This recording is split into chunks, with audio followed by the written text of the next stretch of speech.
శ్రీ సచ్చిదానంద సమర్థ సద్గురు సాయినాథ్ మహారాజ్ కీ జై. ముందుగా సాయి భక్తులందరికీ నమస్కారం అండి. వీడియో చూస్తున్న ప్రతి ఒక్కరిపైన ఆ సాయినాథుని ఆశీస్సులు ఉండాలని, బాబా గారి భక్తులందరూ ఎప్పుడూ కూడా ఆనందంగా సంతోషంగా వారి జీవితాన్ని గడపాలని మనస్ఫూర్తిగా కోరుకుంటూ ఈ వీడియోని స్టార్ట్ చేస్తూ ఉన్నాను ఫ్రెండ్స్. రోజులాగానే ఈరోజు కూడా బాబా గారు ఒక చక్కటి సందేశాన్ని తన బిడ్డలకు అందించబోతూ ఉన్నారండి. బాబా గారు తన బిడ్డలతో ఏమంటున్నారో తెలుసా? బిడ్డ, రేపు మీ ఇంట్లో ఊహించని అద్భుతం జరుగుతుందమ్మా. నా ఆశీర్వాదంతో ఒక తీయని వార్తని నువ్వు వినబోతూ ఉన్నావు. అవును తల్లి, నీ మనసు ఎంతో స్వచ్ఛమైనది, ఆ విషయం నాకు తెలుసు. ఇప్పుడు నీ బాబా చెప్పేది శ్రద్ధగా విను బిడ్డ. నీ మనసు ఇంకా ఇంకా ఆనందంగా ఉంచుకునేందుకు ప్రయత్నం చేయి. చూడమ్మా, నా భక్తులైన మీ అందరినీ కాపాడటానికి స్వయంగా నేనే మీ దగ్గరకు రాలేకపోయినా సరే, వారి అవసరాలకు అనుగుణంగా కొన్ని సందర్భాలలో మారు వేషంలో కూడా నేను మీ దగ్గరకు వస్తాను. నమ్మడం లేదా? ఇప్పటి వరకు ఎన్నోసార్లు నేను నీ దగ్గరకు వచ్చాను తల్లి. నా బిడ్డని చూసుకోవాల్సినప్పుడల్లా నేను నీ దగ్గరికి స్వయంగా వచ్చాను.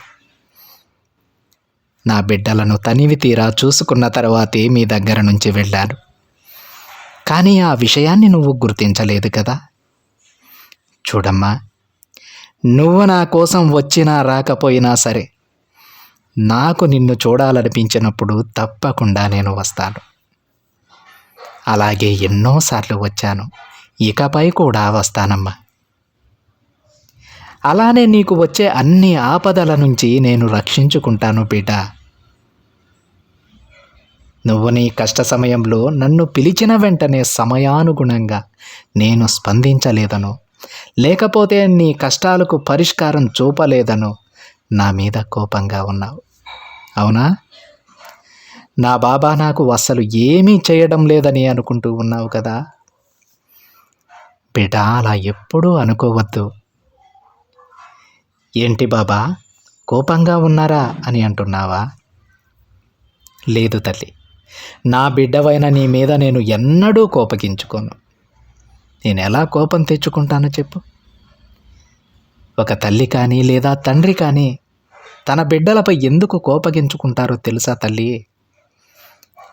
అది కేవలం తన బిడ్డల కోసమే, వారి క్షేమం కోసం మాత్రమే వారు కోపగించుకుంటూ ఉంటారు. ఆ విషయాన్ని అర్థం చేసుకున్న వాళ్ళు తల్లిదండ్రులపైన ఎప్పుడూ కూడా అలగరు. అలానే నువ్వు ఉంటావనుకుంటున్నాను బిడ్డ.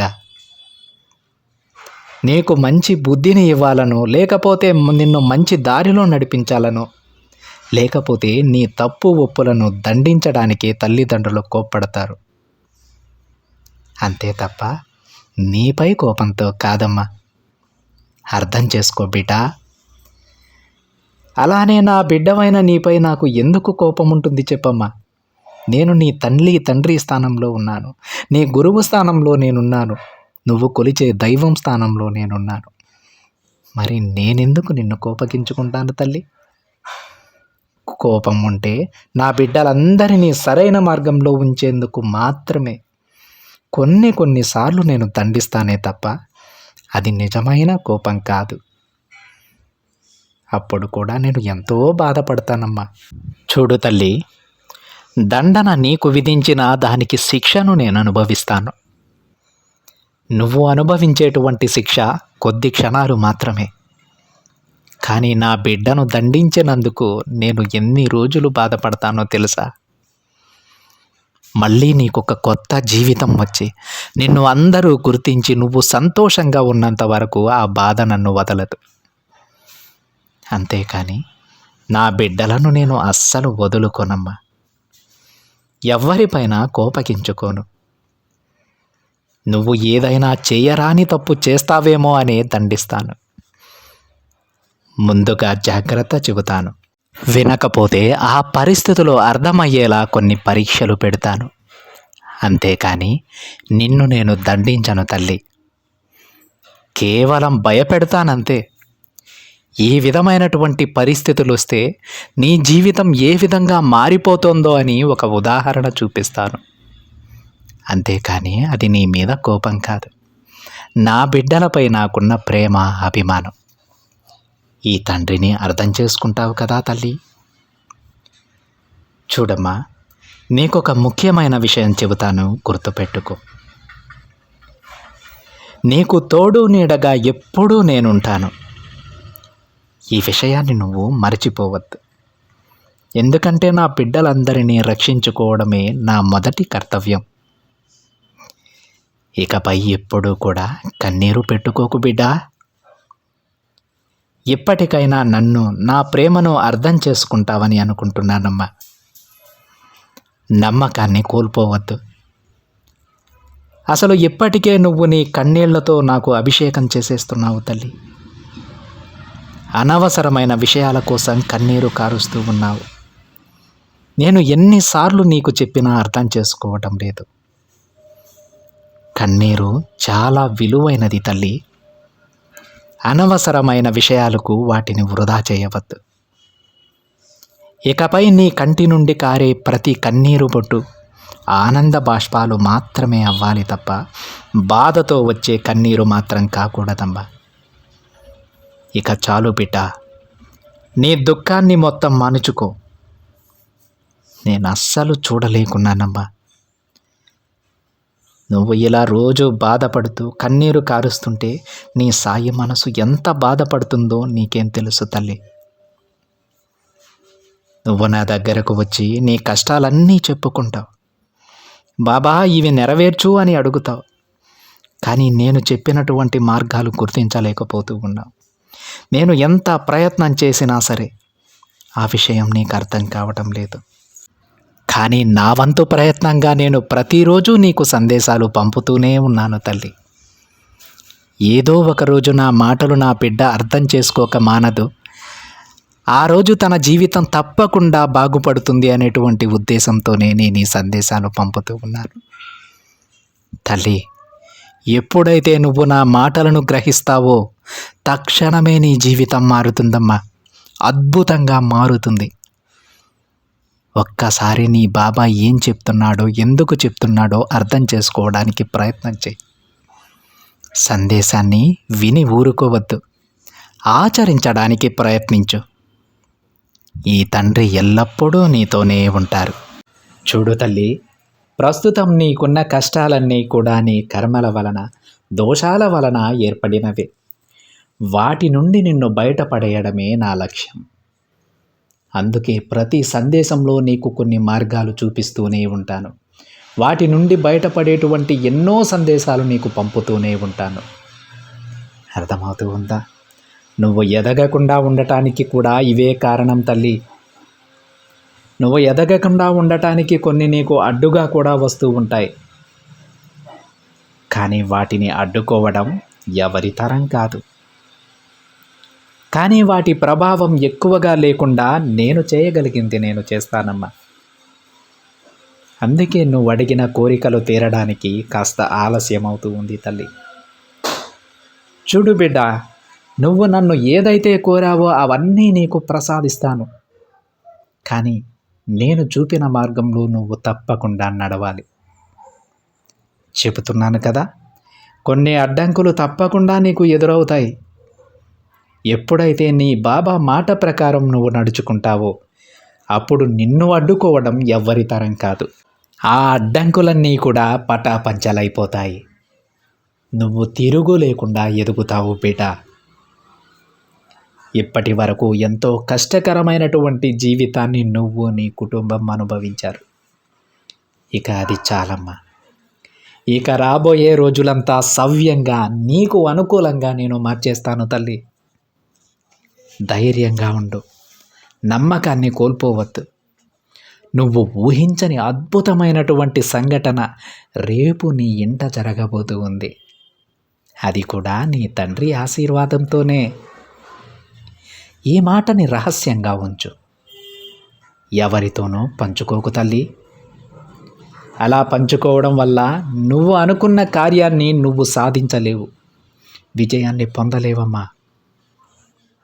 నువ్వు నిరంతరం నా నామాన్ని పఠిస్తూ ఉండు. నువ్వు పిలిచే ప్రతిసారి సాయి సాయి అంటుంటే నేను ఎంతో మురిసిపోతున్నాను తెలుసా. గురువులకే గురువైన నీ సాయి తండ్రి ఎప్పుడూ నీకు తోడుగా ఉంటారు. గతంలో జరిగిన విషయాల గురించి పూర్తిగా మర్చిపో. నా బిడ్డని నేను చాలా చక్కగా తీర్చిదిద్దుతానమ్మా.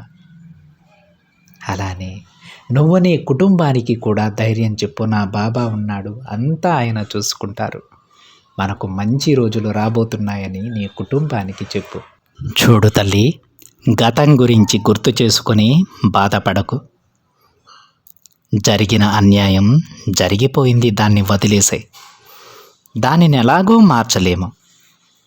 కాబట్టి నువ్వు అదే ఆలోచిస్తూ మనసు పాడు చేసుకోకు. నేనున్నాను కదా బిడ్డ, నీకు అంతకు మించిన అద్భుతమైనటువంటి జీవితాన్ని ప్రసాదిస్తాను. ఇప్పటి వరకు నువ్వు అనుభవించిన కష్టాలు ఏవీ కూడా గుర్తురానంత సంతోషాన్ని నేను నీకు అందిస్తానమ్మా. నా మాటపై నమ్మకం ఉంచు. అతి త్వరలోనే ఒక కొత్త జీవితం నీకు అందుతుంది. నమ్మకంతో ఉండు బిడ్డ, అన్నీ నేను చూసుకుంటానమ్మా. నా బిడ్డలు ఎప్పుడూ కూడా అయోమయంలో, అంధకారంలో ఉండకూడదు. నేను చెప్పే మాటలు అర్థం చేసుకుని జీవితాన్ని ఆనందమయం చేసుకో. అలా కాకుండా జరిగిపోయిన నష్టాన్ని, కష్టాలనే తలుచుకుంటూ కూర్చుంటే నేను మాత్రం ఏం చేయగలను చెప్పు. ఒక్కసారి నువ్వే ఆలోచించు. నువ్వే వాటిని మరిచిపోవాలి. నా మీద భక్తిని ఇంకాస్త పెంచుకో. నా పాదాల దగ్గర పూర్తి శరణాగతి పొందు. అలా చేసిన వారికి ఎలాంటి భయాలు కానీ దుఃఖాలు కానీ ఉండవని గుర్తించుకో. అప్పుడే నీ బాబా చేసే అద్భుతాలను నువ్వు చూడగలవమ్మా. నీకు మరొక శుభవార్త చెబుతాను విను. నా బంగారు బిడ్డకు తగిన జీవిత భాగస్వామిని కూడా అతి త్వరలోనే తీసుకురాబోతూ ఉన్నాను. ఇక నీ జీవితం కొత్తగా ఉండబోతోందమ్మా. ఎలాంటి దిగులు పెట్టుకోకు. నీకు ఏది మంచో ఏది చెడో అన్నీ నాకు తెలుసు. కొన్ని విషయాల్లో నిన్ను అభినందించాల్సిందే బిడ్డ. ఎందుకంటే భగవంతుడు ఇచ్చిన దానితోనే తృప్తి పడతావమ్మా. ఎలాంటి మనస్తత్వం అందరికీ ఉండదు. ఎన్ని కష్టాలైనా సరే ధైర్యంగా ఎదిరిస్తావు. మంచిగా ఆలోచిస్తావు. నా పైన కొండంత భారం వేసి నీ నమ్మకాన్ని ఎక్కువగా చూపిస్తావు. అందుకు తప్పకుండా నిన్ను అభినందించాల్సిందే. ఆ అభినందనతో నేను ఆగిపోనులే. తప్పకుండా దానికి ఒక గొప్ప బహుమతి ప్రసాదిస్తాను. నీకు నేను జరిపిస్తానన్న శుభాలన్నీ జరిపిస్తాను. ఇక నీ ఎదురు చూపులన్నీ ఫలించబోతున్నాయి బిడ్డ. నీకు అంతా మంచి జరగబోతోంది. నీకు అన్నీ జరిపించడానికి స్వయంగా నేను వస్తున్నాను. ధైర్యంగా ఉండు అని బాబాగారు అంటూ ఉన్నారండి. ఈరోజు బాబాగారు తన బిడ్డల జీవితంలో ఒక గొప్ప మార్పుని తీసుకురాబోతున్నానని చెబుతూ ఉన్నారు. బాబాగారు ఈ సందేశంలో మనకు చెప్పారండి, మీరు ఎన్ని కోరికలు నా దగ్గర పెట్టినా, ఎన్ని ప్రార్థనలు పెట్టినా దానికి పరిష్కారాలు నేను చూపుతూనే ఉన్నాను. కానీ మీరు గతాన్ని గురించే ఆలోచించుకుంటూ అడుగు ముందుకు వేయకపోతుంటే నేనేం చేస్తానమ్మా. ఏది కావాలన్నా, ఏది జరగాలన్నా ముందు ధైర్యంగా ముందుకు నడవాలి కదా. ఆ విధంగా నడవండి. మిమ్మల్ని నేను నడిపించుకుంటాను. గొప్ప గొప్ప మార్పులు మీ జీవితంలో నేను తీసుకువస్తాను. వాటిని మీ కళ్ళారా మీరే చూస్తారు అని బాబాగారు అంటూ ఉన్నారు. నిజమే కదా అండి. మనం ప్రతిరోజు కూడా బాబాగారి దగ్గరకు వెళ్ళి, బాబా నాకు ఈ కోరిక నెరవేర్చు తండ్రి, ఇలాంటి మంచి జీవితాన్ని నాకు ప్రసాదించు తండ్రి అని అడుగుతూనే ఉంటాం. కానీ దానికి సంబంధించినటువంటి ఒక్క ప్రయత్నం కూడా మనం చేయకుండా అక్కడే కూర్చుని ఉంటే ఆ ఫలితం దగ్గరకు మనం ఎలా చేరుకుంటాం? బాబాగారు తన బాధ్యతని ఏ రోజు కూడా మర్చిపోరండి. తన బాధ్యతను బాబాగారు తప్పకుండా నిర్వర్తిస్తారండి. ప్రతిరోజు కూడా మనకు ఏదో ఒక దారి చూపిస్తూనే ఉంటారు. మీకు ఉదాహరణగా చెప్పాలంటే, మనం బాబాగారి దగ్గరకు వెళ్ళి, బాబా నాకు అష్టైశ్వర్యాలు కావాలి, సిరి సంపదలతో తొలతోగాలి అని బాబాగారిని వేడుకుంటాం. బాబాగారు దానికి మార్గాన్ని చూపిస్తారు. కానీ మనం అక్కడే కూర్చొని నాకు అన్నీ కావాలంటే రావు కదండి. మనం ప్రయత్నం చేయాలి. మన ప్రయత్నంలో విజయం సాధించేలా చేసి బాబాగారు ఆ అష్టైశ్వర్యాలను మనకు ప్రసాదిస్తారు. అంతేకాని మనం అక్కడే కూర్చొని బాబా అన్నీ నా దగ్గరకు వచ్చేసేయాలి, నేను ఏ పని చేయనంటే అది ఎంతవరకు సమంజసం ఒక్కసారి ఆలోచించండి. అంటే దీనిని బట్టి బాబాగారు మనకి ఏం చెప్పాలనుకుంటున్నారు అంటే, మనకు కష్టాలు ఎదురైనా సమస్యలు ఎదురైనా సరే బాబాగారిని వేడుకుంటాం, తండ్రి నాకు ఒక దారి చూపించు అని. ఆ దారి కోసం మనం వెతకాలి. వెతికినప్పుడు తప్పకుండా ఆ దారిని బాబాగారు మన కంటపడేలా చేస్తారు. ఏదైనా పనిలో విజయం సాధించాలి అంటే ముందు పని చెయ్యాలి. చేయకుండానే విజయం రాదు కదా అండి. దీనంతటినీ బట్టి బాబాగారు మనకి ఏం చెప్పదలుచుకున్నారంటే, నువ్వు ఏది అడిగితే అది ప్రసాదించడానికి నేను సిద్ధంగా ఉన్నాను. తల్లి, నువ్వు నా కోవెలకు రాకపోయినా నిన్ను చూడాలనిపించినప్పుడు నేనే నీ దగ్గరకు వస్తున్నాను. మరి నేను చెప్పిన మాటలు నువ్వు వింటున్నావా? పట్టించుకుంటున్నావా? గతం గురించి ఇప్పటి నుంచైనా సరే గతం గురించి ఆలోచించడం మానేసాయి. జరిగిందేదో జరిగిపోయింది. ఇకపైనైనా సరే ఈరోజు నీ బాబా చెప్పిన మార్గంలో నడిస్తే ఇకపైన ఈ కష్టాలు ఏవి గుర్తురానంత సంతోషాన్ని నేను నీకు ప్రసాదిస్తాను. నీతో పాటు నీ కుటుంబాన్ని కూడా నా చల్లని ఆశీస్సులతో ఆశీర్వదిస్తానని బాబాగారు అంటూ ఉన్నారు. ఫ్రెండ్స్, ఎవ్వరూ కూడా నిరుత్సాహపడొద్దండి. ఎవరు కూడా అధైర్యపడొద్దు. బాబాగారు మన వెంట ఉన్నారు, ఉంటారు, ఎప్పటికీ ఉంటారు. ఈరోజు ఉండి రేపు వెళ్ళిపోతారనే దానికి ఆస్కారమే లేదు. ఎందుకంటే ఏ తల్లిదండ్రి కూడా బిడ్డలను ఒంటరిగా వదిలేసి వెళ్ళిపోరు. అలాంటిది మనం బాబాగారినే నమ్ముకున్నాం. ఆ తండ్రే సర్వం అని నమ్మేటువంటి బిడ్డలం మనం. మనల్ని వదిలేసి బాబాగారు ఎక్కడికి వెళ్తారండి? ఎక్కడికి వెళ్ళరు. మన చుట్టూనే తిరుగుతూ ఉంటారు. ఏదో ఒక రూపంలో మనల్ని చూస్తూనే ఉంటారు. ఏదో ఒక విధంగా తన సందేశాన్ని మనకు అందజేస్తూనే ఉంటారు. మీకున్నటువంటి సమస్యలన్నింటినీ కూడా పక్కన పెట్టి ప్రతిరోజు కూడా సాయి నామస్మరణ చేస్తూ ఆ తండ్రి పైన పూర్తి విశ్వాసంతో మీకు ఏది కావాలో అది నిర్భయంగా బాబాగారిని అడగండి. తప్పకుండా అవి నెరవేరుతాయి. ఇప్పటి వరకు బాబాగారు చెప్పినట్టు జరిగిందేదో జరిగిపోయింది, దాని గురించి వదిలేసేయండి. ఈ రోజు నుంచి మొదలు పెట్టండి. కనీసం ఈ రోజు నుంచైనా సరే మనకు బాబాగారు ఏం చెప్తున్నారో ఆ విధంగా చేయడానికి ప్రయత్నం చేయండి. బాబాగారు ఇచ్చిన మాట మీద నిలబడతారు. మనకు జరిగిపోయినటువంటి జీవితంలో వచ్చిన కష్టాలు ఏవి కూడా గుర్తు రానటువంటి సంతోషాన్ని, అంటే ఆ సంతోషంలో ఉక్కిరి బిక్కిరయ్యేటువంటి గొప్ప జీవితాన్ని బాబాగారు తన బిడ్డలకు ప్రసాదిస్తారండి. అందులో ఎలాంటి సందేహం లేదు. మీరు పూర్తి విశ్వాసంతో ఉండండి, ప్రశాంతంగా ఉండండి. ఆ ప్రశాంతత మనకు జీవితాంతం దొరుకుతుంది. అర్థమైందా ఫ్రెండ్స్? బాబాగారు చెప్పినట్టు ఆ తండ్రి ఒక శుభవార్తను తీసుకొని వస్తారండి. రేపు మీరు తప్పకుండా ఒక శుభవార్త వింటారు. బాబాగారు ఏ బిడ్డలకైతే అది చేరవేయాలో, అందజేయాలనుకుంటున్నారో తప్పకుండా వారందరికీ కూడా శుభవార్త అందుతుంది. సరేనా ఫ్రెండ్స్? ఇదండి ఈరోజు బాబాగారి సందేశం కనుక మీకు నచ్చినట్లయితే ఒక చిన్న లైక్ చేయండి ఫ్రెండ్స్. మరింతమంది మన బాబాగారి భక్తులకైతే ఈ సందేశాన్ని షేర్ చేయండి. మొదటిసారిగా ఛానల్ని చూస్తున్న వాళ్ళైతే తప్పకుండా సబ్స్క్రైబ్ చేసుకొని పక్కనే ఉన్న బెల్ ఐకాన్ని యాక్టివేట్ చేయండి. మరొక బాబాగారి సందేశంతో మరొక వీడియోలో కలుద్దాం. అంతవరకు ఓం సాయిరామ్.